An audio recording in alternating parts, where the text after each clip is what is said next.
السلام علیکم ورحمۃ اللہ وبرکاتہ۔ امید ہے آپ سب خیریت سے ہوں گے۔ اللہ سبحانہ تعالیٰ آپ پر اپنا خصوصی فضل فرمائے۔ آج کا عمل سورہ یاسین کا ہے، جس میں 7 مبین موجود ہوتی ہیں۔ یہ 7 مبین کا بہت ہی زیادہ پاورفل عمل ہونے والا ہے، جس سے آپ کے سب مسائل 7 دن میں ہی ختم ہو جائیں گے۔ ایسی سورہ ہے جو کہ بہت ہی زیادہ بابرکت اور فضیلت والی ہے۔ 7 مبین والا عمل بہت لاجواب اور مجرب ہے۔ اس عمل کو کس طرح سے کرنا ہے، اس کا طریقہ کار کیا ہے اور اس کے فضائل احادیث مبارکہ میں کون کون سے ہیں، سب آپ کے ساتھ اس ویڈیو میں شیئر کروں گی۔ اس لیے آپ سے گزارش ہے کہ ویڈیو کو آخر تک ضرور دیکھیں تاکہ وظیفے کا مکمل طریقہ کار آپ سے مس نہ ہو جائے۔ اور اگر آپ میرے اس چینل پر نئے ہیں تو سب سے پہلے میرے اس چینل کو سبسکرائب کر لیجئے۔ لائک، شیئر اور کمنٹ میں اپنی قیمتی رائے کا اظہار کرنا مت بھولیں۔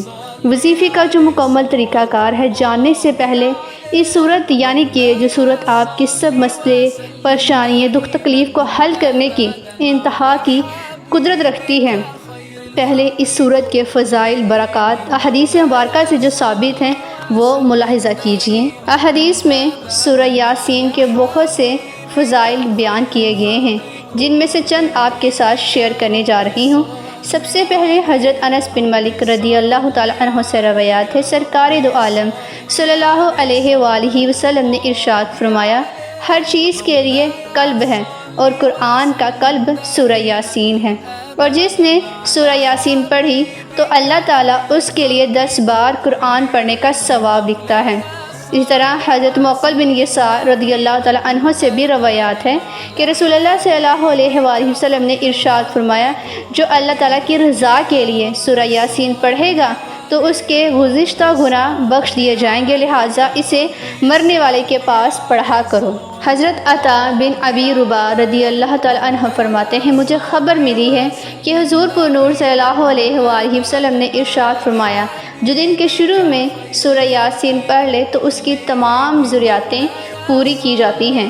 اور اسی طرح حضرت انس بن مالک رضی اللہ تعالیٰ عنہ سے بھی روایات ہے کہ حضور اقدس صلی اللہ علیہ وآلہ وسلم نے ارشاد فرمایا، جو شخص ہر رات سورہ یاسین پڑھنے پر ہمیشگی اختیار کریں پھر وہ مر جائے تو شہادت کی موت مرے گا۔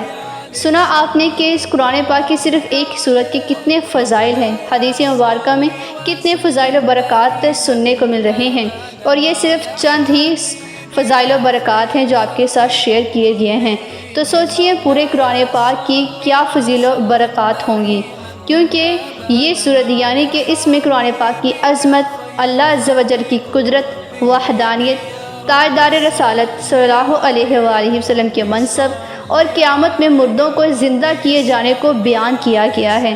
اس میں اور بہت سے واقعات، معجزات بیان کیے گئے ہیں کہ جو انسان سوچ نہیں کر سکتا، اور اگر وہ اس کو پڑھنے پر آئے تو اس کی سوچیں وہاں پر دنگ رہ جاتی ہیں، یعنی کہ اس سے آگے اس کی سوچ نہیں جا سکتی۔ سورۃ یاسین کا یعنی کہ 7 مبین کا جو عمل طریقہ کار ہے وہ سن لیجئے۔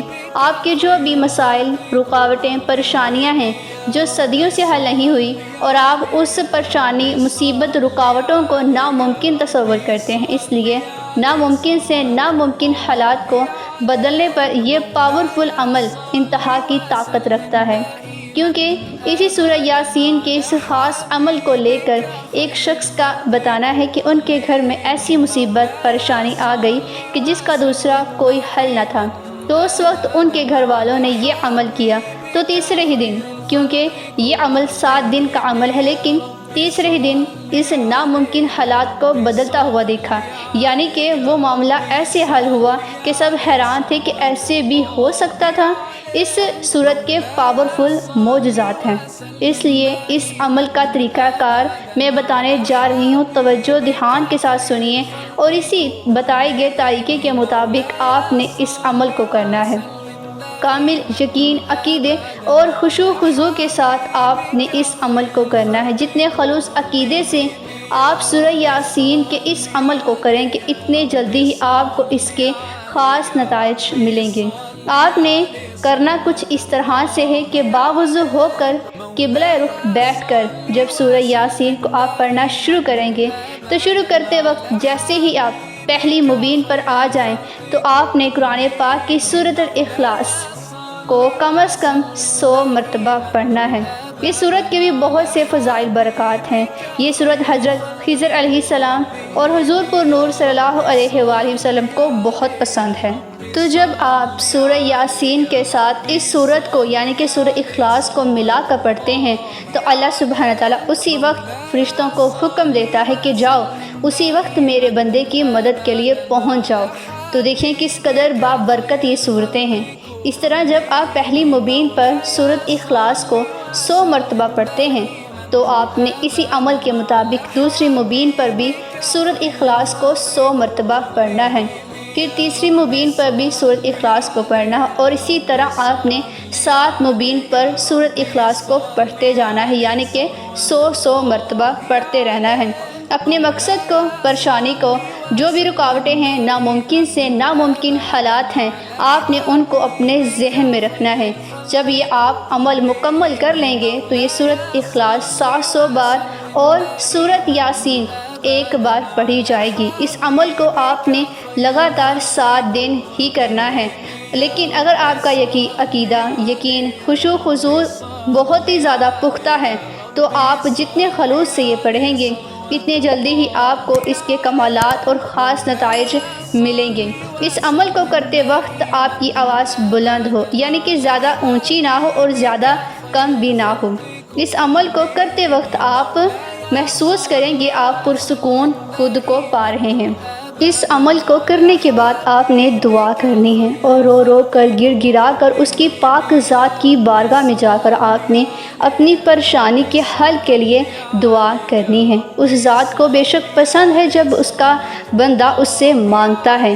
ایک وہی تو ذات ہے جس سے بار بار مانگا جائے اور جتنا بھی مانگا جائے وہ اپنے بندے کو رسوا نہیں کرتا۔ تو اس لیے آپ نے جس بھی مقصد پریشانی کے لیے اس عمل کو کرنا ہے تو آپ نے کامل یقین عقیدے کے ساتھ کرنا ہے، کیونکہ بے شک وہی ذات ہے جو آپ کی پریشانیوں کو حل کرنے والی ہے۔ آپ نے جس مقصد کے لیے بھی اس عمل کو شروع کیا ہوگا، اگر وہ مقصد پریشانی دوسرے دن حل ہو جاتی ہے تو بے شک آپ تیسرے دن اس عمل کو مت کریں، لیکن نماز، قرآن پاک اور ذکر اذکار کی پابندی کو نہیں چھوڑنا، کیونکہ یہ ہر مسلمان پر ہر حال میں فرض ہے۔ قرآن پاک کی تلاوت کے بارے میں ہے کہ تلاوت قرآن بڑی اعلیٰ عبادت ہے، لہٰذا اسے سفر و حضر کسی بھی حال میں نہ چھوڑا جائے۔ اس کی ترغیب دیتے ہوئے اس کے متعلق 2 احادیث ملاحظہ کیجیے۔ حضرت ابو سعید رضی اللہ تعالیٰ عنہ سے روایات ہے کہ نبی کریم صلی اللہ علیہ وآلہ وسلم نے ارشاد فرمایا، تم اپنی آنکھوں کو عبادت میں سے ان کا حصہ دیا کرو۔ عرض کیا گیا، یا رسول اللہ صلی اللہ علیہ وآلہ وسلم، عبادت میں سے آنکھوں کا حصہ کیا ہے؟ ارشاد فرمایا، دیکھ کر قرآن پاک کی تلاوت کرنا، اس کی آیات اور معنی میں غور و فکر کرنا اور اس میں ذکر کیے گئے عجائبات پڑھتے وقت نصیحت حاصل کرنا۔ اور دوسرا، حضرت عبادہ بن صامت رضی اللہ تعالیٰ عنہ سے روایات ہے، سرکار دو عالم صلی اللہ علیہ وآلہ وسلم نے ارشاد فرمایا، میرے امتی کی سب سے افضل عبادت قرآن پاک کی تلاوت کرنا ہے۔ سبحان اللہ، ہم سب سے افضل امت بھی کہلائے گئے اور ہمیں سب سے افضل عبادات کرنے کے لیے قرآن پاک دیے گئے، ذکر اذکار دیے گئے۔ اس لیے اللہ سبحانہ تعالیٰ سے ہمیشہ صحیح وقت پر صحیح نماز کو قائم کرنے کی اور اللہ تعالیٰ کے ساتھ یہ بھی ہمیں دعا کرنی چاہیے کہ اللہ پاک ہمیں قرآن عظیم کی تلاوت کرتے وقت اسے سمجھنے کی توفیق عطا فرمائے۔